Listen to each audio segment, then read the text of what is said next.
year ago, my life had collapsed around me. I'd worked myself into exhaustion. My father died suddenly, and my relationships were in turmoil. Little did I know at the time, out of my greatest despair was to come the greatest gift.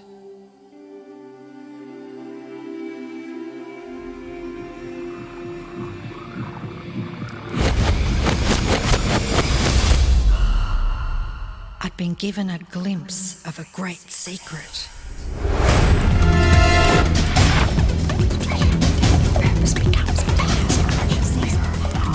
I began tracing the secret back through history.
I couldn't believe all the people who knew this. They were the greatest people in history.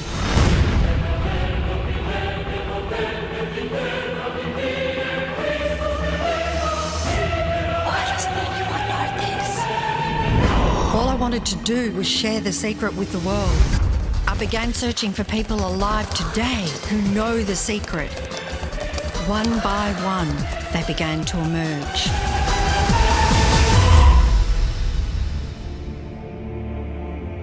You know, this secret gives you everything you want.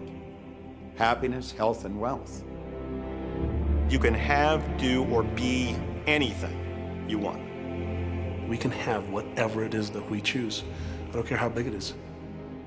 What kind of a house do you want to live in? Do you want to be a millionaire? What kind of a business do you want to have? Do you want more success? What do you really want? I've seen many miracles take place in people's lives.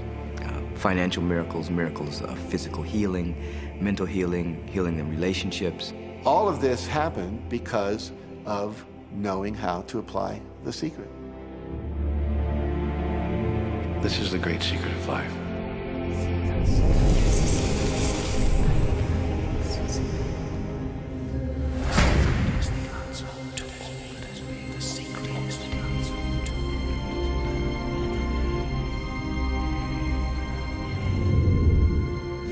You've probably been sitting there wondering, what is the secret? I'll tell you how I have come to understand it. We all work with one infinite power. We all guide ourselves by exactly the same laws. The natural laws of the universe are so precise that we don't even have any difficulty building spaceships. We can send people to the moon, and we can time the landing with the precision of a fraction of a second. I don't care if you're in India, if you're in Australia, New Zealand, Stockholm, or London, or Toronto, or Montreal, or New York. We're all working with one power, one law. It's attraction. The secret is the law of attraction. Everything that's coming into your life, you are attracting into your life.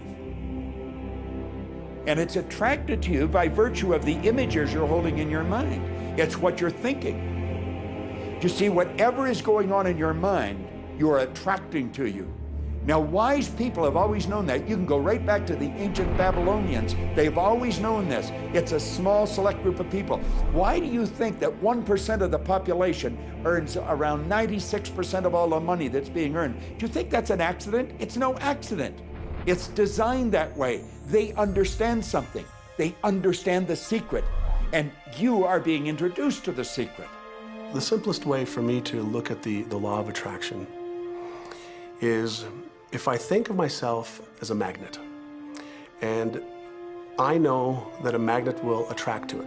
Very basically put, the law of attraction says that like attracts like, but we're really talking at a level of thought. Our job as humans is to hold on to the thoughts of what we want, make it absolute clear in our minds what we want, and from that we start to invoke one of the greatest laws in the universe, and that's the law of attraction.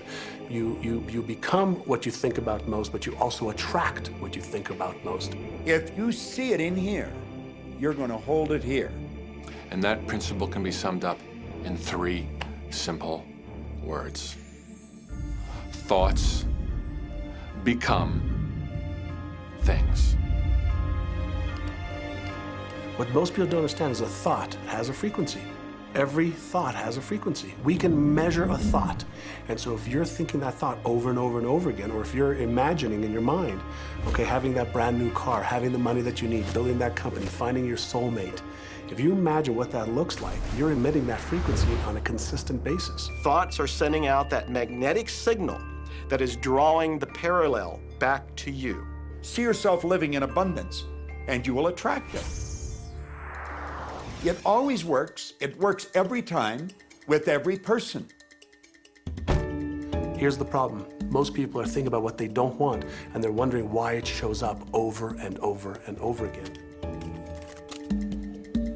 The law of attraction doesn't care whether you perceive something to be good or bad, or whether you don't want it or whether you do want it. It's responding to your thoughts. So if you're sitting there looking at a mountain of debt, feeling terrible about it, that's the signal you're putting out into the universe. Wow, I feel really bad because of all this debt I've got. You're just affirming it to yourself. You feel it on every level of your being. That's what you're going to get more of. The law of attraction is really obedient.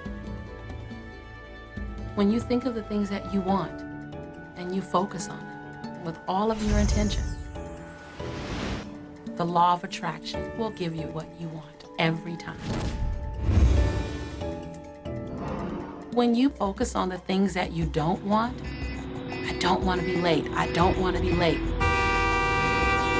you really are calling that into existence. The law of attraction doesn't hear that you don't want it, and so it's going to show up over and over and over again. The law of attraction is not biased to wants or don't wants. It manifests the things that you're thinking of. The law of attraction is always working. Whether you believe it or understand it or not, it's always working. It's working as much as you're thinking. Anytime your thoughts are flowing, the law of attraction is operational. When you're thinking about the past, present, or the future, the law of attraction is working. It's an ongoing process. You don't press pause, you don't press stop. It is forever in action, as your thoughts are.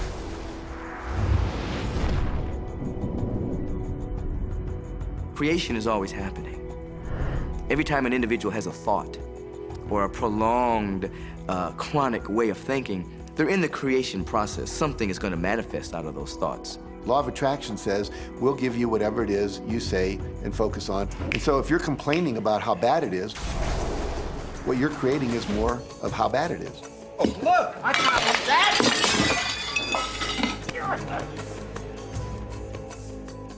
I had a student named Robert.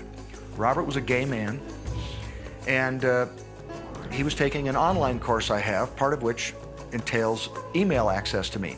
And he outlined all of the grim realities of his life. In his job, all the people ganged up on him.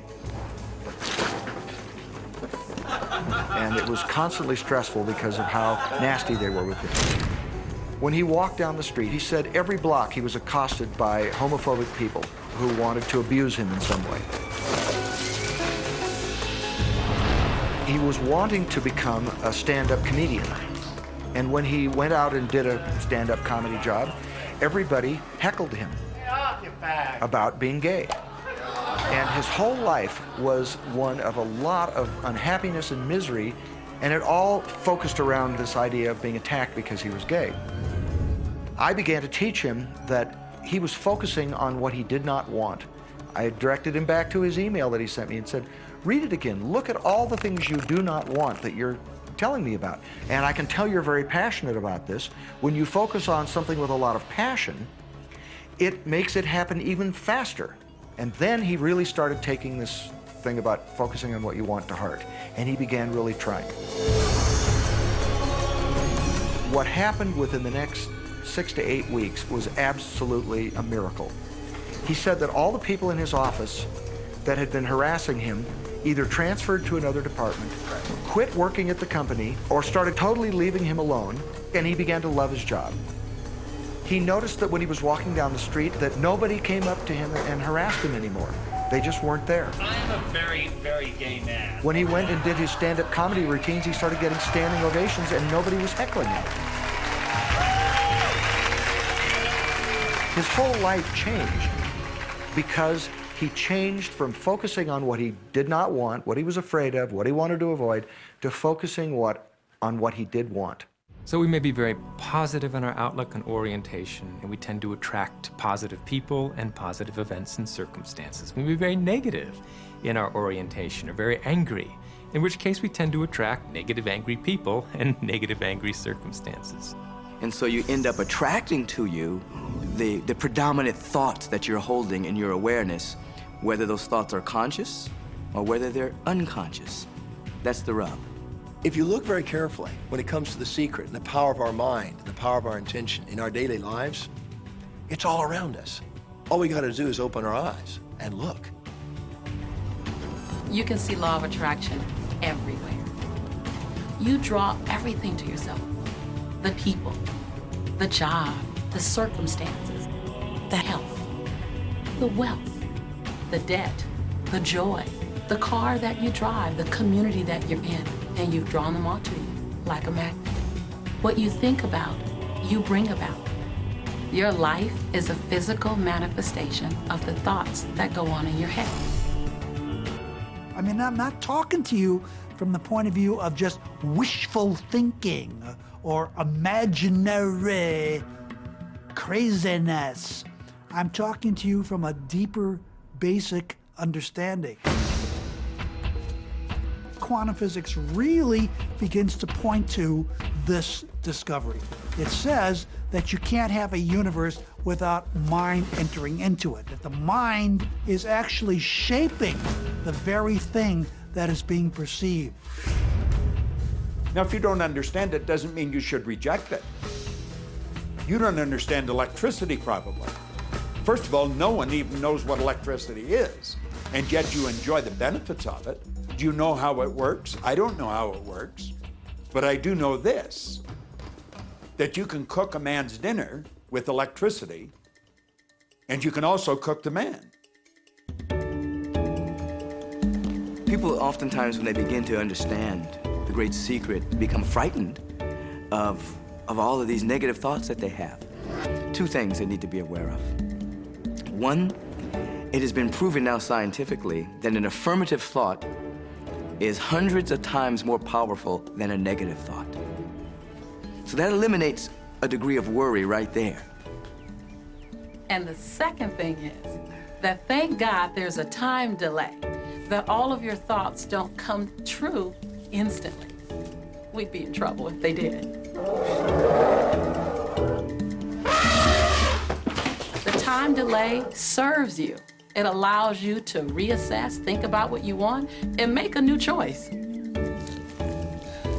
So you want to become aware of your thoughts, you want to choose your thoughts carefully, and you want to have fun with this, because you are the masterpiece of your own life. You are the Michelangelo of your own life. The David that you are sculpting is you, and you do it with your thoughts. The leaders in the past who had the secret wanted to keep the power and not share the power.